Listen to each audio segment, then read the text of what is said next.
Hey folks, it's Coach Marcia again, and we're here for another episode in Transformation Tuesdays.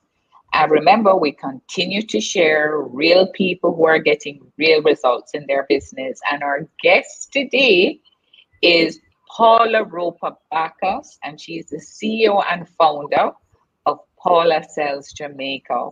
Now, Paula, I'm really delighted to have you on our session today. How are you?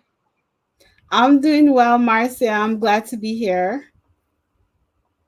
Folks, I want to say that Paula is such an amazing young lady. I actually met Paula many years ago when I was coaching my first client, but she'll tell you more about her story. But one thing I can tell you about Paula is that she loves to learn and she takes action. So our founder of Action Coach Bacchas would be very, very impressed with Paula. So Paula, I know that where you are now has been a journey, and I've watched you as a young lady. Johnny Simmons Fisher in our first interview said we have to summon the courage to do what we need to do. And I can say that's something that applies to you. So, Paula, what I want to first ask you is how did you get started in your business? How did Paula Sells Jamaica start? I have a very, very funny story. It actually goes back to 2013. I was working at as a paralegal at a law firm in Kingston, and it wasn't going well. My boss was not someone you would want to work for. So just to say it in the lightest terms. And I decided one day I was not feeling well, and I was like, I need to take a day off. So I took a day off. And when I was home on the day off, I said, I don't want to go back. So I sent in my resignation letter on that day, and I decided to apply to the University of the West, University of Technology. That is where the real estate course was being done at the time, and I got acceptance that same day. I decided to quit my job, and I just submitted my resignation and started out in real estate. I went and did the course at the University of Technology. And within, I want to say, 3-4 months, I was fully licensed as a salesman, and I started my journey in real estate. You're muted. Oh, well, oh, yeah, you see that? How can I be doing an interview and muting myself? All right, folks. So, Paula, that was how you started in Mhm. real estate. But how did you now get started into Paula Sells Jamaica? Okay, yes. Okay, so it's another long story. I was not happy. I according to Brad Sugar, when I read his book, I was just not an employee. I just never had the employee mentality. So real estate, when you're a real estate salesman, you are classified as an independent contractor, but you have to work underneath a real estate dealer in order to practice legally in Jamaica. So what happened? I was at my second from I was at my first real estate company to my second one. I was only at two before I started Paula Sells Jamaica. But the first day at my first company, she told us that we have to brand ourselves. We have to sell ourselves. We have to be a brand. So on that first day of training, Paula Sells Jamaica was born. I added and changed a lot of stuff over the years, but Paula Sells Jamaica has always been Paula Sells Jamaica from day one when I Mhm. started to brand myself. So at my second real estate company now, about there's a delivery guy coming through. Sorry. No But problem. Hmm. yeah, so the second real estate company I was at, I just never had that employee mindset, even though I was a independent contractor. So I decided that I wanted to do the dealers course, which is the real estate dealers course being done at the institute the Real Estate Institute in Jamaica, in Kingston. So I decided to go through that process in 2018. After you complete the course, it's like a 6 to 8 month course. After you complete the course, you have to do a 1 year attachment to your current dealer where she trains you into becoming a dealer. It took me 18 months because there's a certain amount of sales and rentals you have to do within that period. And midway through my attachment, the pandemic hit. So a lot of sales were delayed. So it ended up stretching out my timeline from 1 year to 18 months. So once I had completed the amount of sales I needed, I submitted my application to the Real Estate Board of Jamaica, and my dealer's license was approved. That was in September 2020. So I'm not gonna sugarcoat it. I called the real estate board at 9 o'clock. The board meeting to approve me was 7 o'clock, 7 o'clock the night before. And I called at 9 o'clock. I called my current dealer at that time at 9:01 to let her know that I was submitting my resignation and I was going to start Paula Sells Jamaica, because I was just waiting on that approval. Action Coach has everything to do with me because I'm an action person. I want to know the steps to get something done. And once I think I have the steps down, I'm gone. Sometimes I don't even think I have the steps down, but I just go and I say, you know what, I'll figure it out on my way. I just need enough to start and I'm gone. So 9:01, I resigned from my current broker. That is in September. I think it was like September 23rd, 2020. Applied to the Companies Office of Jamaica to register my company. Bearing in mind, I had all of these documents while I was waiting on approval, organizing. So I got approval, I think the 14th of November, and I was on my way. I think I called Action Coach about sometime in the November, and you guys had some programs doing, and I enrolled in all of those programs and started to get the ball churning. So that is how Paula Sells Jamaican Associates was born, November the 14th, 2020. I had my dealer's license. I got my dealer's license issued, I think it was October. So after you get the approval, you still have to wait a few weeks to get the physical license. And then in order to register your company, Companies Office of Jamaica, you have to submit that license. So there was like a 6-week delay period from when I actually got the approval to when I could register my company, get my license, register my company and everything. But all that time, I was setting everything into motion that once I hit this mark, I know the next jump that I need to make. I hit that mark, I jump again. And that's what I've been doing ever since. You know, folks, I'm smiling from ear to ear because I watched her go through this journey.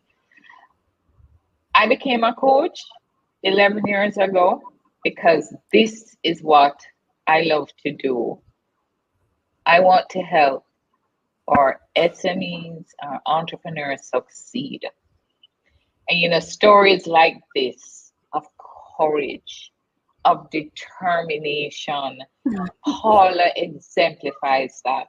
You know, what she does is she believes so much. She said, I don't want to be an employee. I want to be a business owner. I'm going to do this. And you hear her journey is one where she took every step with faith and courage. But at the same time, what Paula is saying is, I want to learn. She is, Branch Girls, I'm going to send this to you because one of the things with Paula is that she's going to read every single thing that she can. Paula, show them your stack of books. Paula has been just getting on. She just keeps reading, Branch Girls, all your books, and she just keeps going. She's going for courses. Thank you. And when Paula reads, you know, it's not just read like some people do just because the coach assigned it. No. Paula is reading every sentence. Paula is doing everything. When you hear her talk, she's saying, Brad Sugar said this in instant advertising. and I'm going to do it. One thing Paula said is I take action. And I can tell Mm-hmm. you, for everything Paula learns, she's going to try it. Every single strategy, she's going Everything. to try it and she's going to test and measure. So I really want to say, Paula, Mm-hmm. you're an inspiration. Just seeing you fight in the midst of the pandemic. Yes, people would have probably given up. Okay, now the pandemic hit, everything has now been slowed down, but Mm-hmm. you didn't. You said, listen, I'm still gonna do this. And in 2020, Paula Sells Jamaica fully was launched. And so Yes. I'm really proud of you. And this is a story. And what I want you to hear, folks, in this story, as I said, is her courage and determination. So, Paula, who is your target audience? What exactly do you specialize in any area of real estate, and who is your target audience? Okay, so my avatar, or so that we like to call it, my person that I focus on, they tend to be persons between the age of 40 to 70 years old, because I deal with a lot of business executives that want to move up to, they already purchased their starter home, and now, because they've moved up in their careers and so forth, they want to expand. They want to maybe change the neighborhood, go to a nicer neighborhood with a bigger house for the children to have the yard space and all of that. So I focus on those persons. They tend to be between 40 to around 50 at that point. And then I also focus on the empty nesters, who tend to be 50 to about 60, 65, that their children have grown up, that they're ready to, downsize a bit. So I really help those persons to sell. So the 40 to 50, I help them to sell and buy, to upgrade themselves. And the 50 to around 60, 65, I help those persons who want to downsize, who want to sell this big house that they had upgraded to after having it for 10 years or so. And then they want to get a smaller home. Sometimes they get a condo or an apartment or a townhouse, maybe away from the town a bit, and back, back to a simpler life. Is the dog bothering you? It, No. okay. So, Paula, Okay. as I listen to you, Mhm. as I listen to you, I want you all to hear, people. Paula knows her target market. She has described it very carefully. This is something that we need to be clear on. Who is our market? Who is it that we're targeting? And she knows why and what. So she's being Mhm. very specific about this. Now I know, Paula, also that you deal with the or diaspora, some of the people overseas Yes. who want to Yes. purchase. How do they know about you? What have you been doing to get their attention? Let's hear some of the things that you do. Okay, just to finish up, I also deal with Okay. the diaspora. Oh, she So has more. Hmm. yeah, they tend to be around 50 to 70 years old. They live overseas, they've been living overseas for many years. They've worked, they've saved. They maybe had accumulated properties in America, Canada, USA, and now they want to sell and return back home. So I tend to deal with a lot of those persons as well. So how I normally get in touch with my persons, I have over 200 different advertising ways that I use in my business, but I have narrowed it down to 10 specific ways that I do. And you were talking about Brad Sugar's instant advertising earlier, and I want to bring a quote from that book, which says that majority of our advertisements will fail. So we have to test Hmm. and measure to see which ones are working, so that we can focus in on those ones, so that we can increase our results. So that is what I did for many years. I tested and measured, and I found 10 really solid ways that keep on bringing me business. So number one out of all of them, I have to tell you, is LinkedIn.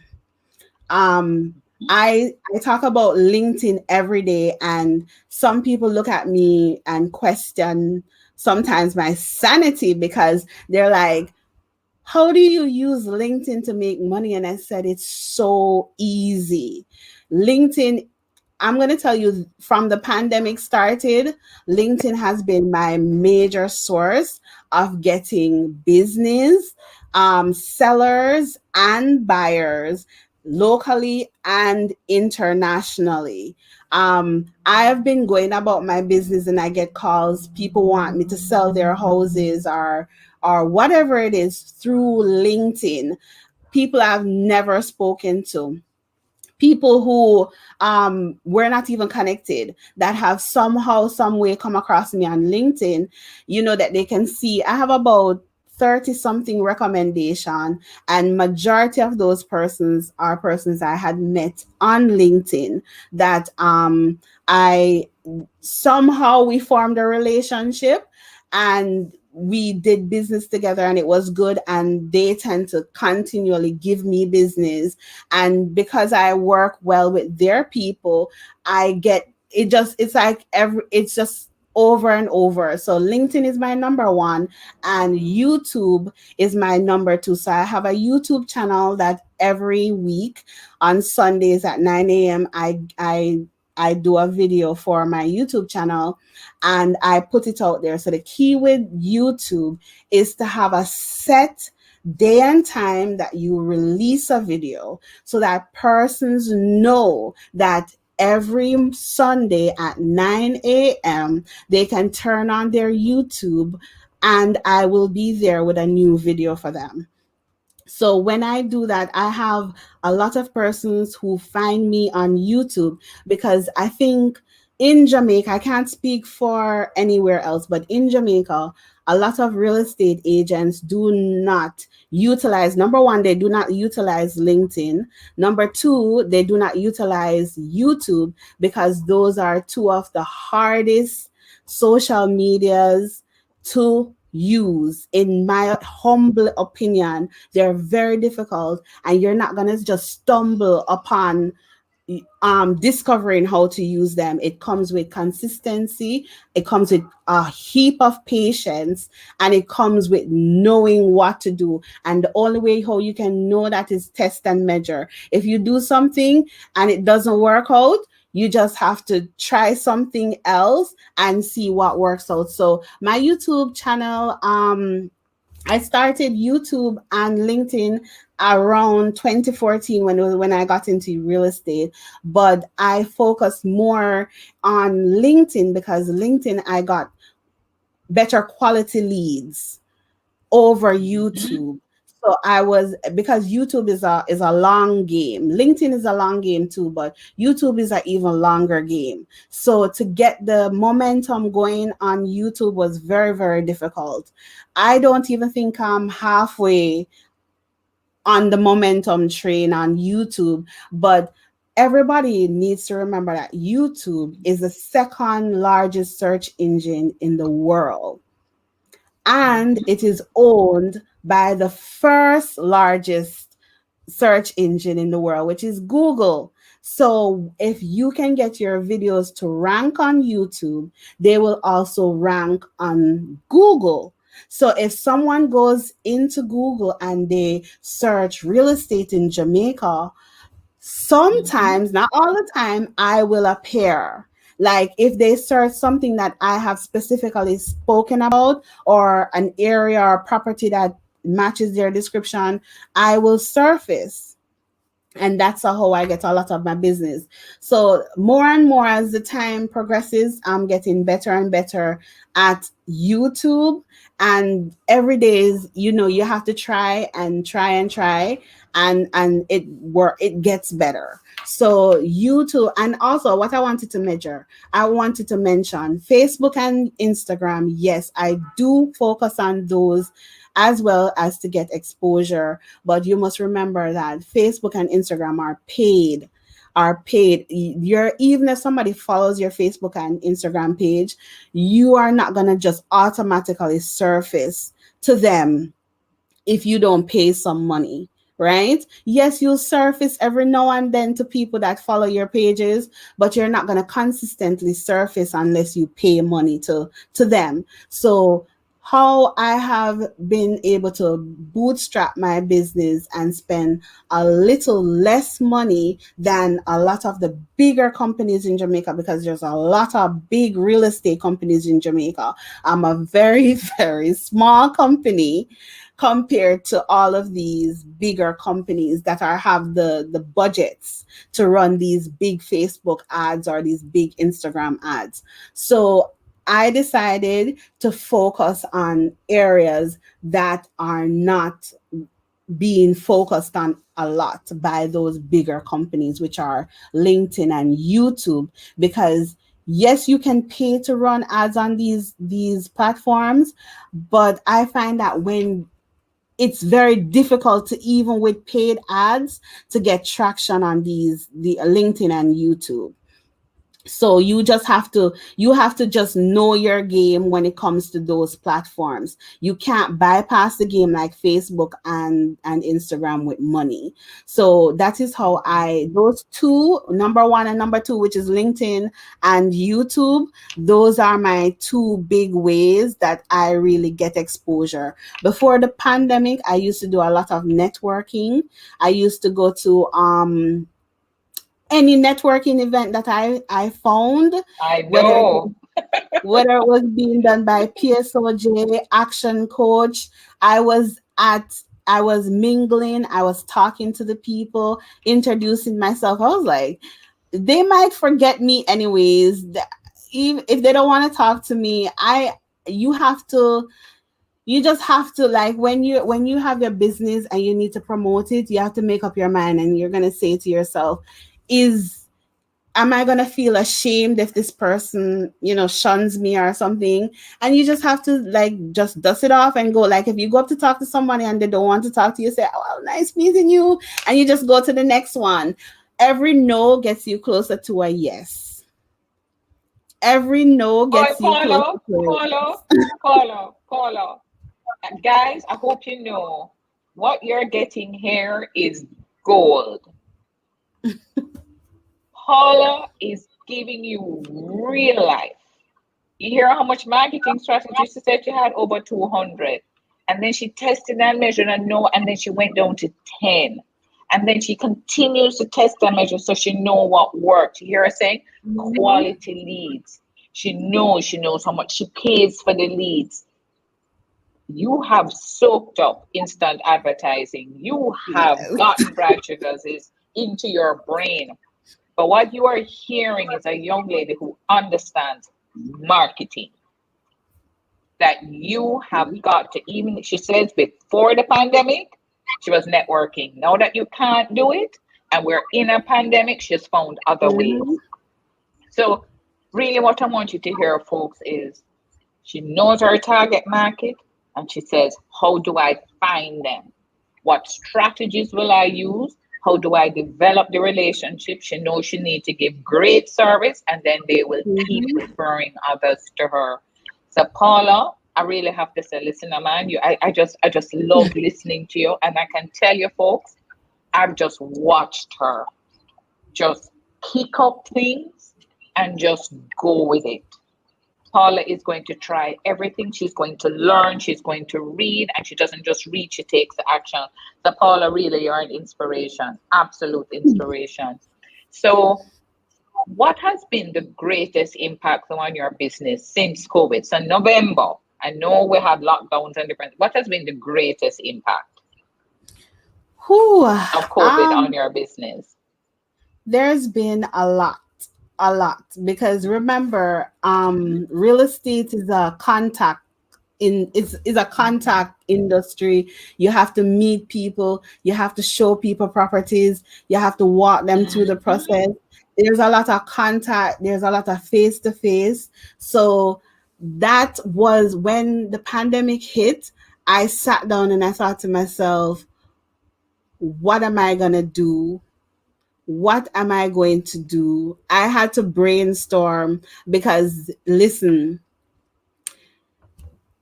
I must tell you, I was scared. I was not only scared about the pandemic and all that. I don't need to go through all of that, but as it pertains to my business, I was, if you don't get out there, you have to figure a way to get out there. You have to, because if I am locked in my house, how are people going to do business with me? I have to figure it out. I have to say, all right, LinkedIn, I must admit, LinkedIn is my bread and butter, but I had been distancing myself from LinkedIn a little bit because I was looking at other ways to get out there and to, make contact, physical contact with these persons. So at one time I flew out and I went to diaspora functions overseas, to meet with persons looking to return home and all of that. So I was doing that before the pandemic. So that was curtailed. So I went back to LinkedIn and I was like, you know what, I need to contact all these people. And I just kept on reaching out. Like I would see Marcia come up in my feed and I was like, not to say you, Marcia, but I would see someone come up in my feed and I said, you know what, I don't think I've ever spoken to this person, even though I'm connected to them. So I said, let me say hi. Hi, Marcia. How are you doing? How's the day? How's the weather? What, are you on lockdown? Where are you? And you spark a conversation. You never know. And then I sparked about 3,000 of these conversations. Bear in mind that I have 8,000 plus connections on LinkedIn. And when I started LinkedIn, before I started LinkedIn before I got into real estate, but after I got into real estate, I really focused in on LinkedIn. So my aim was to get 500, because at that time you would say 500 plus. So I was like, I only had 300 connections at the time. So I was like, I want to get to 500 plus. So I went into LinkedIn and I started to send invitations to everybody. Everybody that I think was somebody.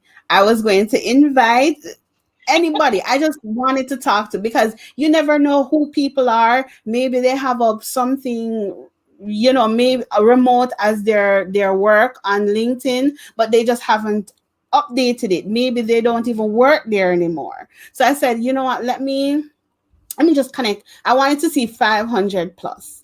So at that time, I don't know how many invitations I sent out, but I knew when the dust settled, I was like at 4,000 connections or 3,000 connections. And then I was determined I wasn't going to send out any more invitations, because LinkedIn had reached out to me and said I'm sending out too much invitations. So I stopped sending out invitation, and then the other rest, I didn't send out invitations for years. Like, unless I knew you, if I met you at a networking event, then I would connect with you on LinkedIn. I didn't want to connect on Facebook. I didn't want to connect on Instagram. I wanted to connect on LinkedIn, because if I met you at, let's say, a PSOJ networking event or an ActionCOACH event, because I have a lot of ActionCOACH people on my LinkedIn now from all of the times I went to Action Club or Growth Club or so. So I always connected with those people. So I always, once you meet someone in person, I connect with them on LinkedIn. So after about getting to 3,000 connections, I zoned in and only connected with people I physically had met. And then I just continue. Like, if I see Marcia come up and it's Marcia's birthday, I say, happy birthday, Marcia. All of that. If I have your number in my phone, I pick up the phone and I'll call you. And I said, I know it's your birthday. I know you're busy, but happy birthday. I just saw it come up on LinkedIn and I just wanted to wish you a happy birthday. If it's someone that I know where they work, I've met them face to face, maybe I'll even send them a little thing you can send them nothing expensive, like a bottle of champagne or something. Send them something. Like I known persons like attorneys or so, and I saw that it's their birthday on LinkedIn. I know where their office is.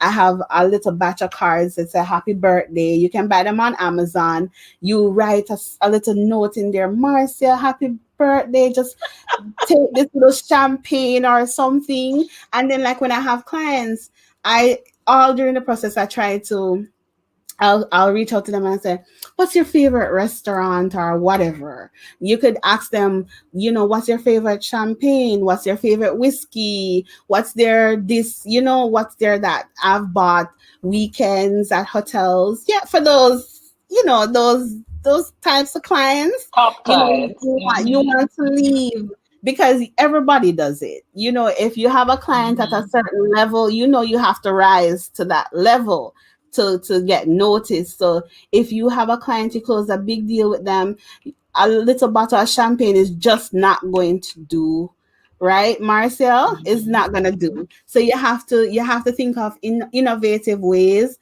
That I just closed a deal recently. It's a LinkedIn deal, and it came from me just wishing a man happy birthday. So I wished him happy birthday. We started up a conversation. He responded and he said, thank you, Paula. And I was like, so how was it? Blah blah blah. And if you ever need any assistance with real estate, please feel free to reach out to me. And a few weeks later, he called me directly because my number is all over LinkedIn. If you go on my profile, it's there like 50 times. So every other paragraph is you can call me and my number. So he called me and he told me that his aunt and uncle wanted to downsize their house up in Stony Hill. So I said, okay, no problem. Give them my number and let them call me and we'll arrange a meeting, blah, blah, blah. That's how I sold one of a really sizable listing in Stony Hill just through LinkedIn, just to wishing happy birthday to someone. So, once that deal closed, I had to give him a special gift to express my gratitude and to let him know that if anybody else needs any assistance with selling anything else, that they can always reach out to me. And, Well, I gave them top-notch service. Paula, I could listen to you all day. I mean, I want you to hear that what Paula does, she's committed and she's disciplined. To build that kind of network and to keep doing that, and the attention and the details. Paula Sells Jamaica is differentiating herself. She's giving great service. But what I love is just how you very methodically have worked your connections, how you know what is working, what isn't, and you just keep focusing. Marketing is one of those things, lead generation, that Paula has consistently given her focus to. And one of the things, you can finish the sentence with me, Paula. Brad always says, words can inspire and thoughts provoke. But only action. Only action brings you closer to your dreams. Only action. You have to take action. Paula, if there is anything that you have taught any entrepreneur here today listening to you, and I know they're riveted as they listen to you, as they look at you, as they hear in your voice the passion, as they hear in your voice the determination, as they see someone who is just taking action despite the challenges, that you're going to keep moving. And where are you learning this from? From the books that you're reading. You're saying, you're soaking up everything so that you can apply it. You don't just learn it, as Brad says, you learn, but you also have to take the action. So there's one more thing I wanted to say, Paula, is that, smart people learn from their mistakes, and wise people learn from the mistakes of others. So what mistakes did you make along the way? And how can other entrepreneurs learn from your experience? So you may just want, maybe one or two mistakes that you made that you want to tell everybody, listen, learn from this? I think the biggest mistake I've ever made in my career before I was a business owner, well, independent contractor to now business owner, is consistency. Um, I think a lot of people underplay the importance of consistency, but it's it's the key. Like anybody ever asks me what's the key to success, I would have to say consistency. Um, Mhm. if you, let's say you do all your test and measuring, you know that something works, right? You have to be consistent. You have to be consistent. All right, so my YouTube channel is a great example of that. It's now number 2 when it comes to getting me business, but it wasn't always number 2. It was way down the line because I was not consistent. So I started posting videos in 2014, and I got leads and listings and sales from YouTube over the years, over about a 5-year period, but I was not consistent. I would put up a video this month, and then 3, 4 months pass or even longer, no video from me. And then I put up another video, no video from me. And then I remember YouTube had reached out to me and told me that I was right on the cusp of becoming a YouTube partner, which is when ads run on your videos, and you get money. You are paid for people watching your Wow. videos. And I remember, as I had hit it in 2017, they changed the qualifications. So in 2017, all you had to have is 10,000 views across your channel, and then you would become a part of the YPP, which is a YouTube Partner Program. And as I was about to get registered, I had hit the 10,000 views, and I was about to get registered.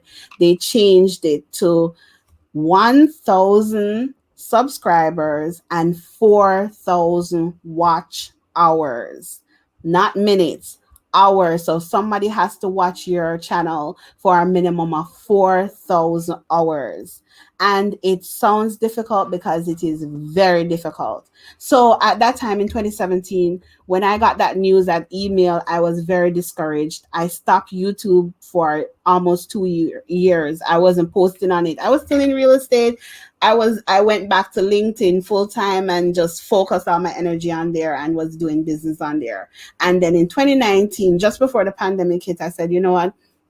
May 2019, I need to get consistent on YouTube. I need to start posting videos every single week. There's 52 weeks in a year, Marcia. So my goal was to post one video every single week for 52 weeks. I started in the January, Wow. and I couldn't keep up. I couldn't, because I'm a full-time real estate agent. I have a family. I just couldn't keep up because you have to film the video, edit the video, post the video, promote the video, all different type of stuff. I was not consistent, so I fell back. May 2019 rolled around, and I had a little, every business has ebbs and flows. So I had a little downtime, and I said in 2019, and I said, you know what, I'm gonna go again. This is like my fifth attempt at YouTube consistency. And I said, I'm gonna go again. So I decided that May 2019, I renewed my New Year resolution, and I'm going to go again. And I started out, and it took me exactly 1 year from May 2019 to May 2020 to get my 1,000 subscribers and 4,000 watch hours and qualify for the YouTube Partner Program by posting consistently. And the funniest thing is, Marcia, I mastered it. I mastered it. I did what they call batching. So I would sit down from morning till night on a specific day. I would write out scripts and stuff for my YouTube video. And then the next day, I would film videos from morning till night. And then I would have, over the course of about 2 weeks, I would sit down and edit like 4 to 6 videos. And then I would have about 4 weeks of videos, because some videos, after I watched them over, I said, this is not great quality. I have to start over. And some videos I ended up throwing away in the trash and never posting them. So if I did 6, I would make sure that I had 4 that were good quality, that at the time, with my level of everything, because YouTube is a long game. You have to know how to present on camera. Every time you present on camera, you get better. Every time you edit your video, you get better. Every time you script a video, you get better, because there's a little part around the back of the YouTube studio that teaches you like where people lose interest in your video, where they fall off of your video. So like if you do something, I used to have an intro like Paula Sells Jamaica intro, and I realized that like 30-40% of the people who clicked on the video when that intro came on, they just left the video. So I cut out the intro. I don't have any intros on my video anymore. Or if I see that I do stuff and a lot of people come off, like you can go into the YouTube studio and you can see exactly where people dislike your video or they leave the video. And you can say, all right, I say this word too much and people don't seem to like it, so I need to stop saying that word. Or if I do this thing and people don't like it, and I see that every video when that thing comes on, they click off, you learn not to do that. So every time you just consistency, you just and test and measure and everything you do. I'm just using YouTube as an example, but this is like life, real life. So the only why I love YouTube, why I've grown to love YouTube, is because it's instant. So instant advertising, I've read that book about 3 times, and it has actually been a catalyst on my YouTube channel, because I think I read it the first time last year when I did a little what's the thing called? I did it with you where you go over my business and you it's like you call it a mini assessment. Remember last year you were giving away free, your business background. And the you assessment, told me, yes. And you told me that, I need to read these books, I need to read these handouts. And I went to your office and I bought the books and stuff. So that was the first time I got instant advertising. So I was reading it before I did Growth Action Club earlier this year. Yeah. And then I've read that book about 3 times. And every time I read that book, something else pops out, like blinding. Finish it for me. Blinding. Blinding flashes of the obvious. Yeah, so sometimes you're reading something and it doesn't really click, and then you read it again and you say, oh my God. Like last night, I was reading this book. It's now one of my favorites. Training. Yes. Yeah. You're a Brad Sugar's best friend now, I'm sure. Yes, I was reading this book, Marcia, and my husband had to ask me, what's wrong with you? I was dying laughing. It was hilarious. None of his books made me laugh like this one. This one, I think it's my favorite book outside of advertising, and advertising is my favorite one because I've read it so many times. But that one last night was hilarious. When he kept on saying, everybody knows what a job is, just above broke. So every time he did it, and he's like, I need to stop beating this dog, but let me continue beating this point. So, he goes over stuff a lot in his books until you get it. So that's what I like as well. So anyways, I kept on reading. Consistency is something. Exactly. I kept on reading instant advertising, and it has actually helped me with my YouTube channel and staying consistent. So when my business is low, not much activity going on, especially like in lockdown, I have more time to focus on YouTube and LinkedIn and generating business. So that book has actually helped me in trying to write ad copy And like, because when you do the titles of your videos or you do certain things in your videos, you can learn how to trigger people to call you. And every time I read the book, I said, all right, maybe I should try this way of trying to trigger people to get in contact with me and do more business. So every time I read the book, I see changes in my business. I see more of my avatar people trying to contact me, and I just keep on. So consistency is I think is the key to success. Like if you're determined, just make sure that you're going in the right direction and you're taking the right steps, and then become consistent. Because I think there's a quote that says a river, like when a river is like making its path, it doesn't do it overnight, or it does it by being consistent. Like every day it just In the takes a turn. little, takes a little, takes a little, and then it takes over the place. So it's Yeah, the not about stream turns into a brook and then it turns into a river by just being consistently, just keeps flowing and consistent. it keeps digging Yeah. deeper and deeper until it gets wider and stronger. Yeah. Well, So boy, maybe, yeah. Paula, we are on time, but Mhm. Paula, I want to say thank you. I really want to say thank you. Um, you're such a courageous woman. As I listen to you, you're just determined. You're going to take action. You're going to be consistent. You learn and apply. I think you should be a coach one day, but we can have another conversation. But Paula, I really wish you all the best. I want to thank you. I want to thank you so much from the bottom of my heart. It's been a pleasure just listening to you. What she spoke about was our complimentary coaching session. And when she came in, and I said to her, okay, you need to buy the 5 pillars. You need to also to business mastery. You need to get this book. Paula just went straight on and she just bought it and she just got the books. And then she just kept saying, okay, what else do I need to do? Okay, I need to go into Action Club. I need to do this. And she just kept going. Paula comes to Growth Club for planning. She went through the Action Club group coaching series. Paula says, what next?